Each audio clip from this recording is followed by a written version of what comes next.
Good morning, everyone. I suppose you're surprised to see me here.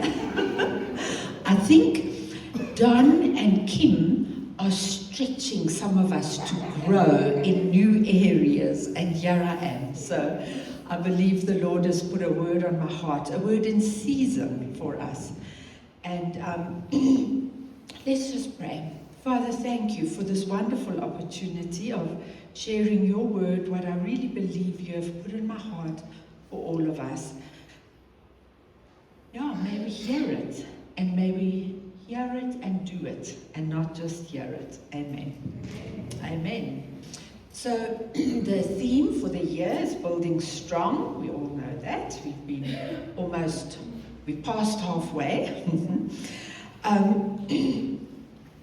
I felt the Lord give me Matthew 25. Long chapter, but I'm not going to read the whole chapter, I promise. So, Matthew 25 is primarily about preparing our hearts for the return of Jesus. Okay? And this is a teaching. Jesus gave these three powerful word pictures. Tuesday, they say Tuesday afternoon or evening, 2 days before the Passover, 3 days before he would die. So, okay, in the line of work I am in, I nurse people who are very sick near the end of their life.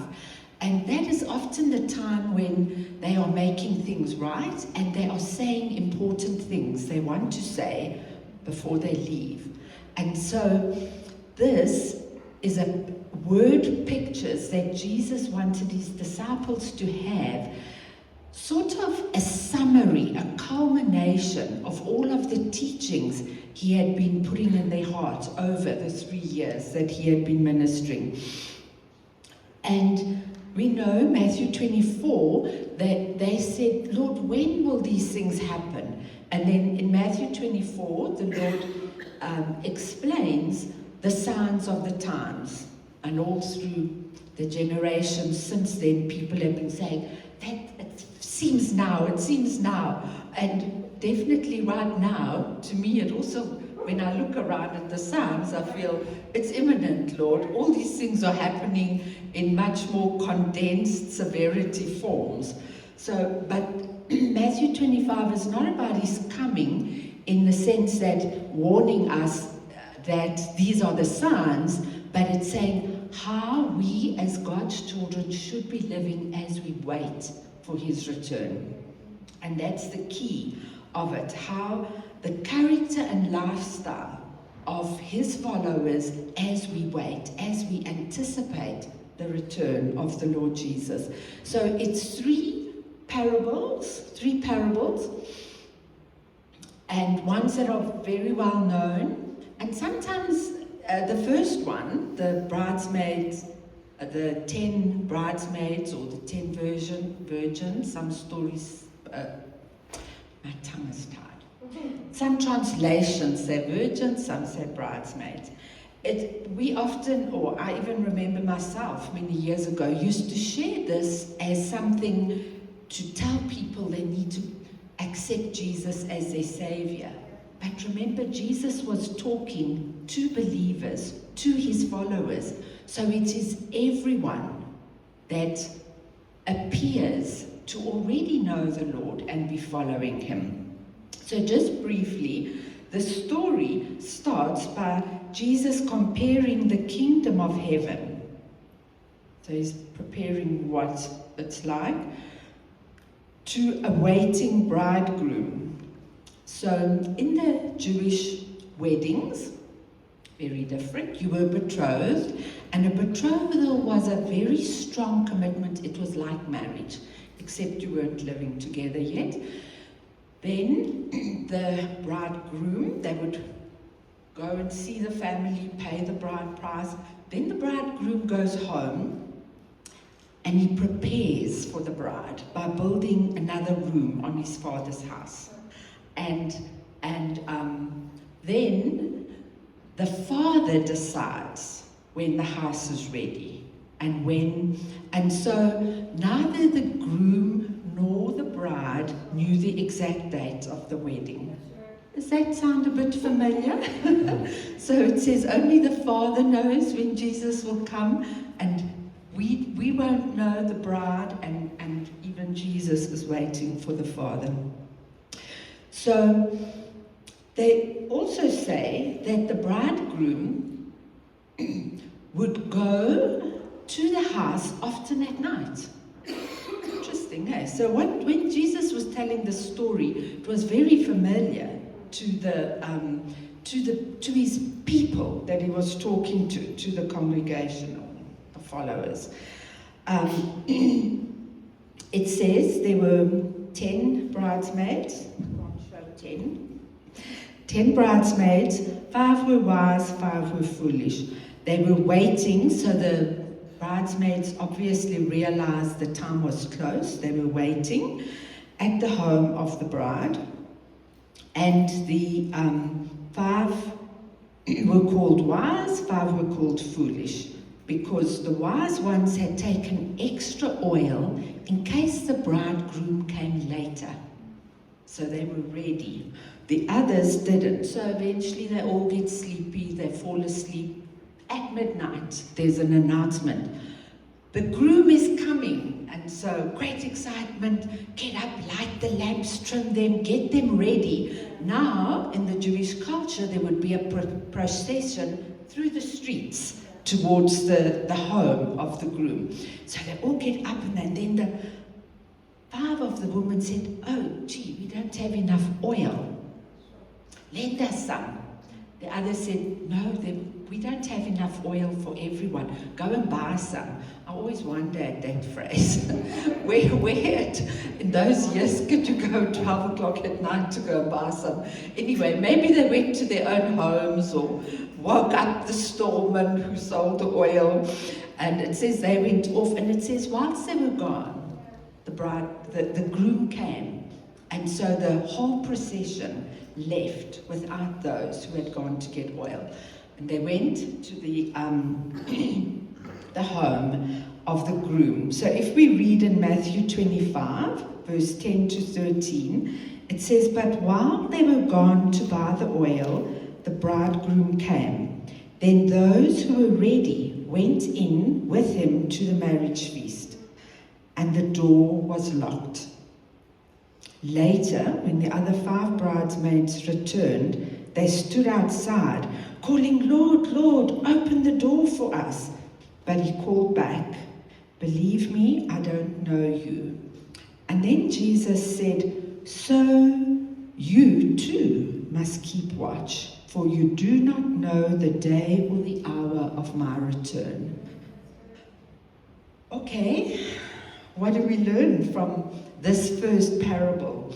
Firstly, if we look at the 10 bridesmaids, the outward appearance is not enough. They all looked alike. They were all enthusiastic. They were there. They had their lamps. But only 5 were truly ready. So that's the first thing. Secondly, we need to be spiritually prepared. Every believer has to maintain his own relationship with Christ. And I love this phrase that came up in my study. Spiritual readiness cannot be borrowed from someone else.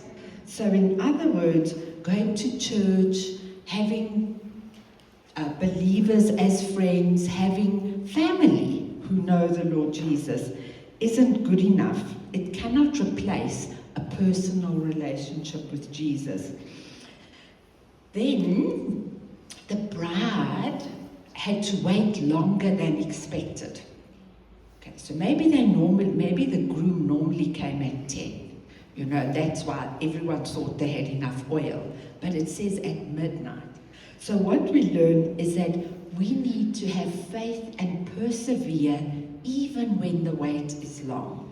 Even when it seems like, no, I don't think Jesus is going to come for many years. He's saying we do not know. And we need to faithfully persevere and wait with expectation, wait with faith in our hearts. it ends on a solemn note. It says there is a point when opportunities end. So there will be a day when the opportunity to prepare is over. It has come and gone. Very solemn. Each of these parables end in a solemn picture like this. But it reminded me, how do I stay ready? How do I stay ready that I can be sure I will be of the 5 wise and not of the unwise ones? Our whole year last year focused on abiding. And that's how we remain sure that we are close to God. So John 15, verse 4-5, just a reminder, remain in me and I will remain in you. For a branch cannot produce fruit if it is severed from the vine. And you cannot be fruitful unless you remain in me. Yes, I am the vine, you are the branches. Those who remain in me and I in them will produce much fruit. For apart from me, you can do nothing. So that is how we remain ready. And in this waiting, it's not a passive waiting. It's not, we are meant to be fruitful. We are meant. And that's what leads into the next parable, which is stewarding our gifts and talents. So we know the story as well. I'm sure most of you know. So the king, and again Jesus starts by saying the kingdom of heaven can be likened. Okay? He's saying, or can be illustrated by the story of a wealthy man who was going on a long journey. He was going to be away a long time. He entrusted the servants with his wealth, giving each one of them an amount according to their abilities. So one servant got 5 talents, one got 2, one got 1. The first 2 servants immediately put this to work to earn more, so that by the time the master returned, they had doubled. But the third person was afraid of losing it, and so he buried it. And so in Matthew 25, verse 19-21, it says, and after a long time, Jesus might seem to tarry.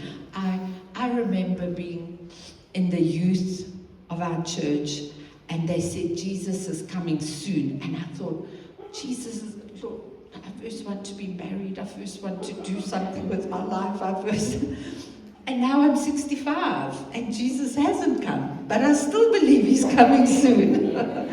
So a long time. It says, after a long time, their master returned from the strip and called them to give an account of how they had used his money. The servant to whom he had entrusted the 5 bags of silver to invest had earned 5 more. The master was full of praise. Well done, my good and faithful servant. You have been faithful in handling this small amount, so now I will give you many more responsibilities. Let's celebrate together. Let's party. Okay. The servant with 2 talents, he had also doubled it, and he got the same commendation and the same reward as the first one. Now the servant with 1 talent only returned the original amount, explaining that he had been afraid. The master rebuked him for his laziness and lack of faith, and took away his talent and gave it to the one with 10. And then the solemn ending again. The unfaithful servant was cast out into darkness. A definite, not good ending, hey? Yeah, okay. So what do we learn? And this is the emphasis, and this is the bearing much fruit part. God has entrusted every believer with different gifts and abilities. So I think Don dance group is going to do something on spiritual gifts. Is that right, Kim? Yeah. So it's good for us to explore and see. But you know, some of these things, we don't have to go and search. It's obvious. It's the team who sing, that's their gift. When I sing, people block their ears. Okay, so he's given us all different talents. Spiritual gifts, yes. Talents and abilities. The sportsman has to use his talent to honor God. Use it as an opportunity to share about the greatness of God. Financial resources. I've had many people came to ASM to study, and many of them went into ministry. But there are some who went back to business, and they earn good money to invest into the kingdom of God, to support those who are doing the will of God. And so everything God gives us, we are meant to give back. We are meant to use to bear much fruit for the kingdom of God. Sometimes it's influence. Sometimes people are just in position of influence, and they are to use that for the glory of God, for the extension of the kingdom. Opportunities to serve, like the Dream Team. It might feel small to you and insignificant, but it isn't, because the whole team together makes Sundays happen. And so take the opportunities to serve, and even the opportunities to share Jesus. And you know, I think of that fear. It was because of fear. Now, we might not use the word fear. We might say, I feel intimidated. Or we might say, I don't know what to say. Or I'm not good at explaining things. Or so you see, we make excuses is another word for fear. Make excuses. And so God has given everyone, and so God has given us all something that we can give back to Him, to serve Him. And so it doesn't matter how much we have been given. It matters what we have done with what we have been given. So the servants who had invested what they had been, they were commended. And then it says the other one, fear prevented him from acting. And so the serious note of this one is one day each of us will give an account of how we used our gifts and talents, how we used what God entrusted to us. So I think of the clinic. Sean does IT. As soon as IT doesn't work, I get so uptight, and because I can't do my work. Our patients' notes are recorded in the cloud. I can't communicate with the people I need to get the job done as a manager. The finance office, if they're not doing their job and people aren't paid on time, then they've got an angry mob who say, where's our pay, you know? So the whole team, you know, I even commend Henry, our gardener. When you come and visit our clinic, you will see how beautiful our gardens are. The whole team. You know, I was asking each one to say what they do and how they feel about it. The lady who does the cleaning says, it makes me feel so good to know the rooms are clean and there's clean linen on the beds. Isn't that a wonderful thing? That she sees, she says it makes her feel good to know the patients come into a clean room and there's clean linen on the bed and a clean towel in the bathroom. I love it. So we're a team. So you see, we all have different gifts. No one is more important. Take one out and the whole thing struggles and wobbles and doesn't work out. Okay, so we have our virgins or bridesmaids that say be ready. We might look outwardly like we're ready, but inwardly we're not. Then we have Our gifts and talents, are we using them? Because we will give an account for either being afraid to use them or having used them. And then the last one, I think, is almost one of the most serious ones. There's a lot of hard scriptures to understand, and I think in a sense, this is one of those. So we know the story in Matthew 25, that's the last one, verse 31 to 46. This is when the King has come. This is already, Jesus came. It says, Jesus describes the day when he will return in glory as the Son of Man to judge the nations. And he will separate the sheep from the goats like a shepherd. Sheep on his right hand, welcomed into the kingdom. The goats on the left, sent away into eternal punishment. The basis of the separation is how they treated people in need. Isn't that a serious warning? To the sheep, Jesus says, I was hungry and you gave me food. I was thirsty and you gave me something to drink. I was a stranger and you invited me in. I'm always inviting people to come and stay by me because I'm on my own. They don't always come, but I'm always saying, you're welcome to come and stay by me. Okay. I needed clothes and you clothed me. I was sick and you looked after me. I was in prison and you came to visit me. They looked surprised. They said, Lord, when did we do those things for you? And then we read in Matthew 25:14. And the King will say, I tell you the truth. When you did it to the one of the least of these, my brothers and sisters, you were doing it for me. Isn't that awesome? When you did it for the least of these. Then you get the goat saying, when did we see you, Jesus? And when did we not help you? Like, we didn't see you. And Jesus says in Matthew 25:45, and he will answer, I tell you the truth, when you refused to help the least of these, my brothers and sisters, you were refusing to help me. And they will go away into eternal punishment, but the righteous will go into eternal life. Another solemn ending. The righteous into eternal life, the wicked into eternal punishment.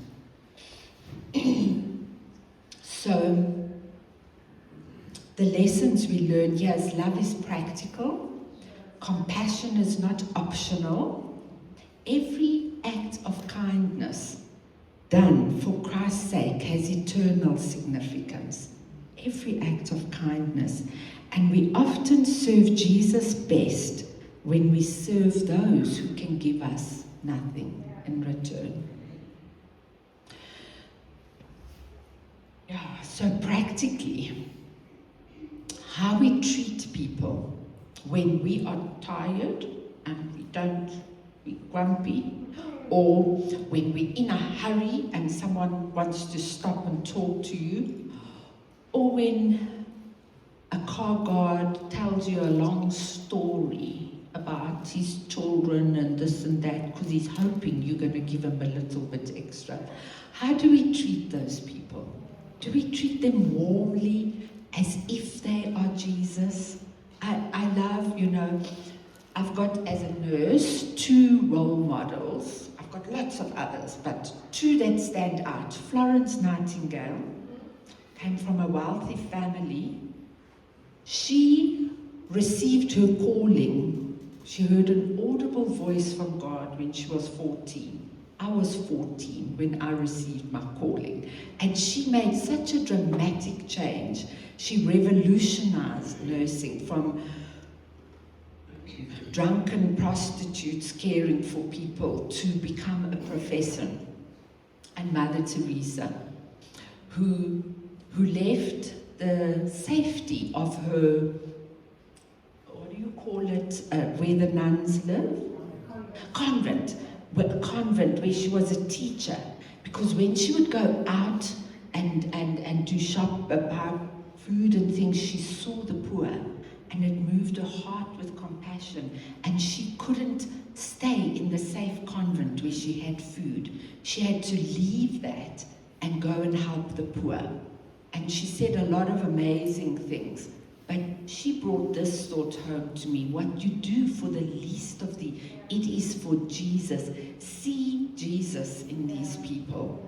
And so that really impacted my heart. And you know, she was poor.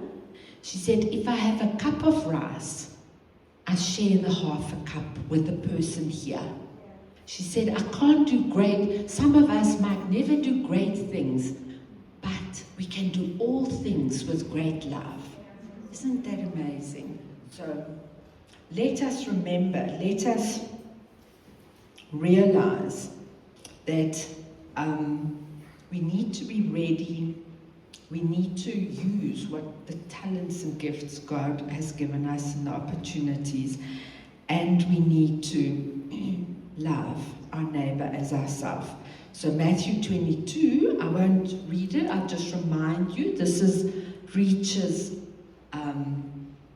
theme verse. What do you call it? Vision verse, our vision verse of loving God and loving people. Amen. So in summary, Matthew 25 doesn't teach, and the last thing doesn't teach that it's by good works. In other words, we're not going to be saved because we do good works. It teaches that good works are the evidence of genuine faith. Good works are the evidence that we are God's children. In Ephesians 2, verse 8 to 10, I love these verses. They're very, very precious to me. God saved you by His grace when you believed. And you can't take credit for it. It is a gift. Salvation is not a reward for the good things we have done. So none of us can boast about it. And this is the verse that really touched my heart. For we are God's masterpiece. He created us anew in Christ Jesus. Listen to this. So we can do the good things He planned for us long ago. So long ago, before I was born, God planned I would be a nurse, and Une would be a teacher, and Kim would be a pastor's wife and a pastor leading a church. God prepares it in advance. And you know what? What you are good at is normally what it is. Amen. Amen. So we are reminded to reach up, keep our relationship with God right, keep our heart ready, reach in and say, Lord, what have you given me that I can use to make a difference in this hurting, suffering world? And reach out, demonstrating God's love day by day in practical ways. So together we get this picture of what God expects from us as we wait for His return. Let us pray. Let us bow our heads in prayer. And I'm going to ask you to contemplate a few things. I want you to ask yourself this morning, is my relationship with Jesus alive and growing? Is it vibrant? Or have I allowed my heart to become cold? Ask yourself, am I faithfully using the gifts and talents God has entrusted to me? Or am I allowing fear and intimidation, or busyness, or chasing after other things to prevent me from doing this? Does my life reflect the love and compassion of Christ? Day by day, as I just do my everyday living, does my life reflect the love and compassion of Christ?